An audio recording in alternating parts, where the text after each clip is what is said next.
बिस्मिल्लाहिर्रहमानिर्रहीम। उर्दू जाइला तुर्कçe öğren। उर्दू से तुर्की सीखें। उन्वान दर्स 8 सिमत कोनु दर्स 8 योनलैर। आज के इस लेक्चर में हम आपको डायरेक्शंस के बारे में समझाएंगे कि तुर्किश में मुख्तलिफ डायरेक्शंस को हम किस तरह से बताते हैं, किस तरह से उनके नाम हैं। सबसे पहले तस्वीर में आप देखें कि सामने की तरफ के लिए हम इलेरी यूज़ करते हैं, दाएं तरफ के लिए सा, बाएं तरफ के लिए सोल और पीछे की तरफ के लिए गैरी। सीढ़ियों से ऊपर या ऊपर की तरफ के लिए युकार, सीढ़ियों से नीचे या नीचे की तरफ के लिए अशाउ।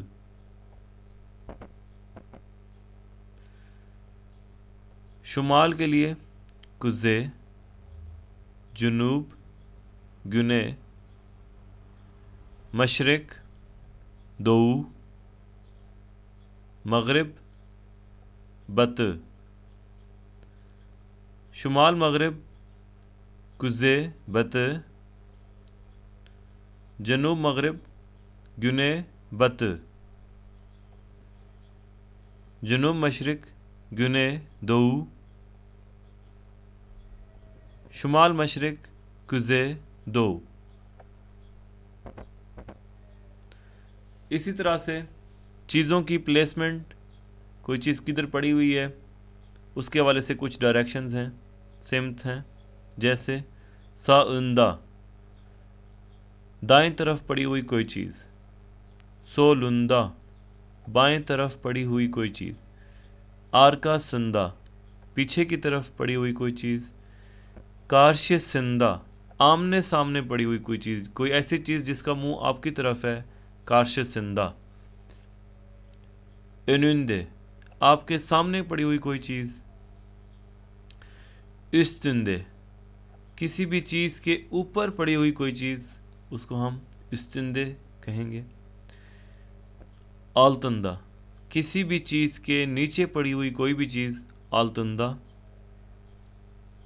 यनिंदा, किसी भी चीज़ के करीब पड़ी हुई कोई भी चीज़, यनिंदा। इछिंदे, किसी भी बॉक्स, किसी भी कंटेनर के अंदर पड़ी हुई कोई चीज़, इछिंदे। आरासिंदा, कुछ चीज़ों के दरमियान में पड़ी हुई कोई चीज़, जैसे डाइनिंग टेबल कुर्सियों के दरमियान में होती है, उसको हम कह सकते हैं आरासिंदा।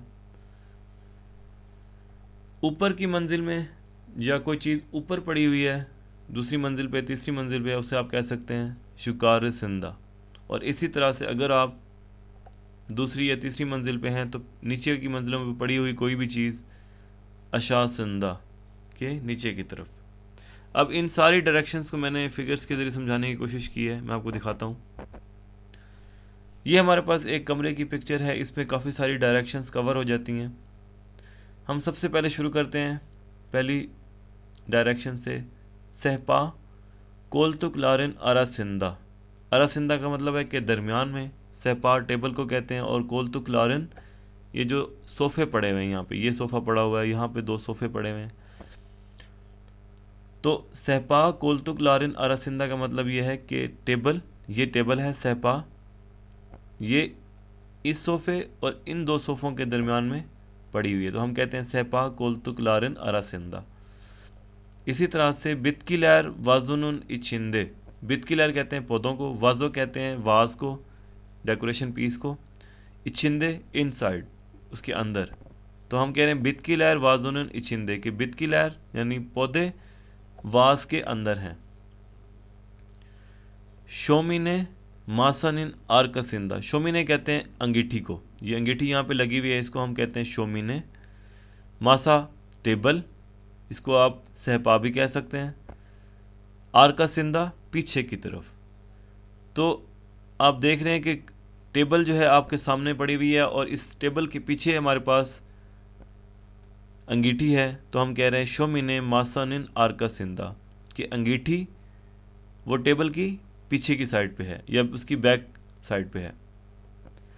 वाजो आइनन यानिंदा। वाजो कहते हैं डेकोरेशन पीस को, या वाज जो हमारे पास मुख्तलिफ डेकोरेशन के तौर पे यूज़ होता है। आईना शीशे को कहते हैं। यानिंदा करीब। वाजो आइनन यानिंदा कि ये जो वाजो है वो इस शीशे के करीब है। ओदुन शोमिनन इछिंदे। ओदुन कहते हैं लकड़ी को, शोमिने मैं आपको बता चुका हूँ अंगीठी को, इछिंदे इनसाइड।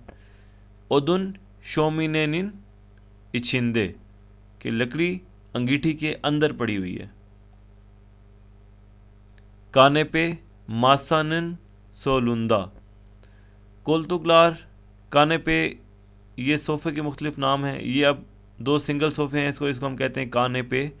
मासा टेबल, सोलुंदा लेफ़्ट साइड पे यानी बाएं तरफ।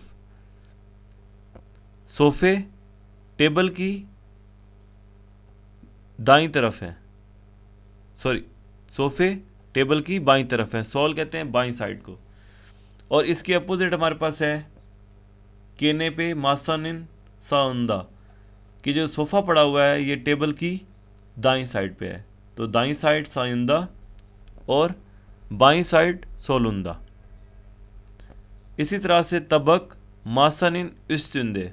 तबक कहते हैं प्लेट को। प्लेट टेबल के ऊपर पड़ी हुई है। यहाँ पे आप देख सकते हैं कि ये प्लेट हमारे पास पड़ी है, ये टेबल के ऊपर है, तो हम इसे कहेंगे तबक मासानिन उस्तुंदे कि टेबल के ऊपर एक प्लेट रखी हुई है। हले कहते हैं कारपेट को। हल मासानिन आलतंदा कि कारपेट टेबल के नीचे है। इसी तरह से मासा शोमेनिन उनुंदे।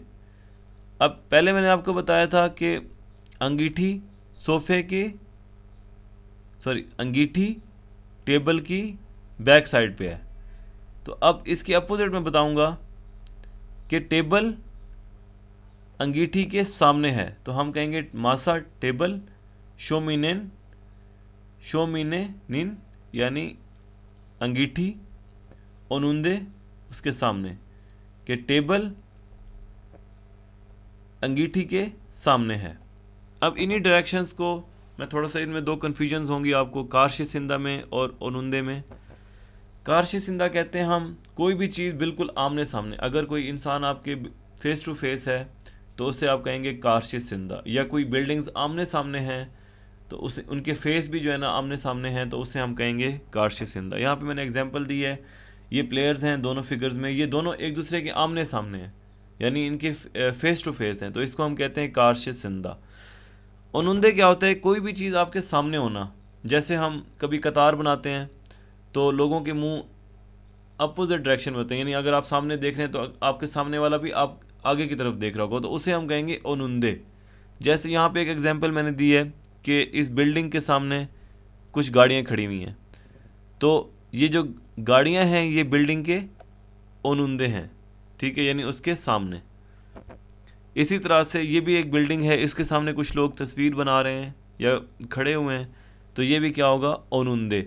अगर ये गाड़ियों का मुंह और बिल्डिंग का मुंह आमने सामने हो जाए फेस टू फेस, तो ये गाड़ियां बिल्डिंग के कारश सिंदा हो जाएंगी, अदरवाइज़ ये उसके ओनुंदे हैं।